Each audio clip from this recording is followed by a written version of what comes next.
In Canada, Prime Minister Mark Carney's Liberal Party has staged a major political comeback to retain power in parliamentary elections. The victory was fuelled by a backlash against US President Donald Trump's tariffs and calls to make Canada the 51st US state. Taoiseach Micheál Martin sent his congratulations, describing Irish-Canadian relations as deep and strong. This was a stunning turnaround for the Liberal Party, which just a few months ago was trailing in the polls. But in the end, it was US President Donald Trump's trade war and his threats to annex Canada that helped to deliver Mark Carney to victory. Last night he told supporters the old relationship with the United States was over. President Trump is trying to break us so that America can own us. That will never ever happen.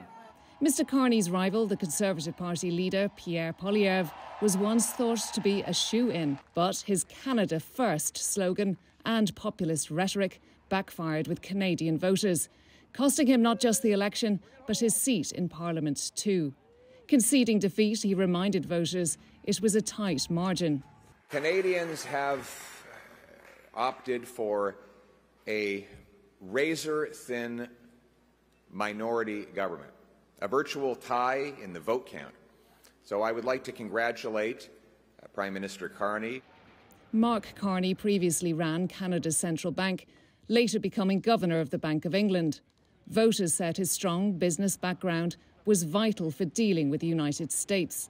I definitely think ultimately the biggest turning point with everything was the way he handled the relations with Trump.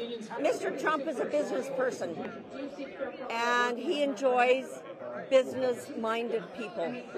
Mr Carney will now start negotiations with other parties to form Canada's next government and take on his American counterpart, Donald Trump. Yvonne Mariotti, News. Staying with that story, 3 months ago, Canada's opposition Conservative Party was on course to cruise to victory in the federal elections, while the Liberals were given up for dead. But last night, Liberal Prime Minister Mark Carney was re-elected. It's a stunning turnaround, and here to discuss it is Ottawa-based political analyst Eric Grenier. Eric, thank you so much for joining us. Still some seats to be filled. Is Mark Carney going to have a majority?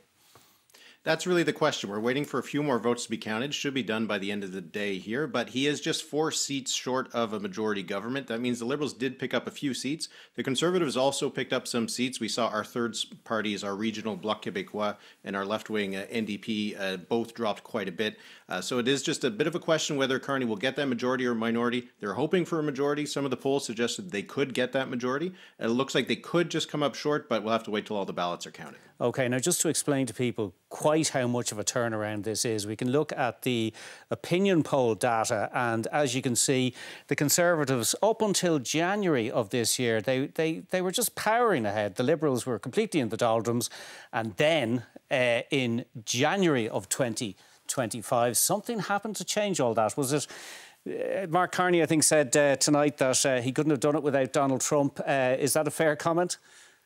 I think that's a fair comment. He couldn't have done it without Donald Trump, but he also couldn't have done it without the resignation of Justin Trudeau, who resigned at the beginning of January. His poll numbers were among the worst that we had seen for a prime minister. The Liberals were on track for a rather historic defeat. There was actually a chance they could finish 3rd or 4th in the House of Commons.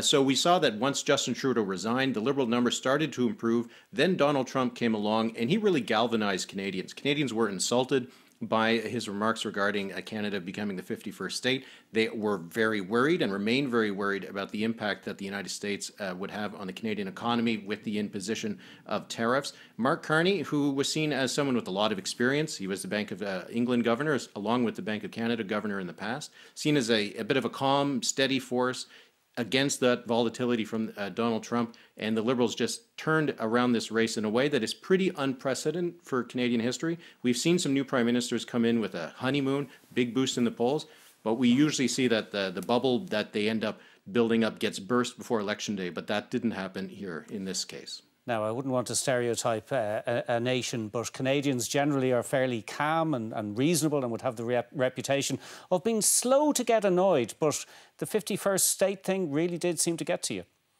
Yeah, it really was insulting. I mean, Canadians, if we define ourselves by many different things, one of them is that we're not Americans. And to hear Donald Trump, who is deeply, deeply unpopular here in Canada, to say that we should just join them as a 51st state really riled up a lot of Canadians. It really had a bit of a national unity effect on Canadians across the country, and we saw a bit of a rally around the flag effect behind the Liberal government because they were standing up to Donald Trump and saying, no, there's no chance we're going to become a 51st state. Now, Mark Carney, as you say, took a tough stance. It won him the election, but it won't have won him any friends in the White House, so tough times ahead potentially. Yeah, possibly. We're going to see how that relationship is going to develop. There was one phone call between Mark Carney and Donald Trump early on in the early days, just before the campaign. We had some disputes about how that conversation went. Very curious to see when they're going to be discussing a meeting in the future, because certainly there's lots of things that the two have to discuss. Not sure how well they'll get along. Probably better than Justin Trudeau and Donald Trump got along. The two did not like each other very much. OK. Eric Grenier, Ottawa-based political analyst, thank you so much for joining us on 6-1. Thanks for having me.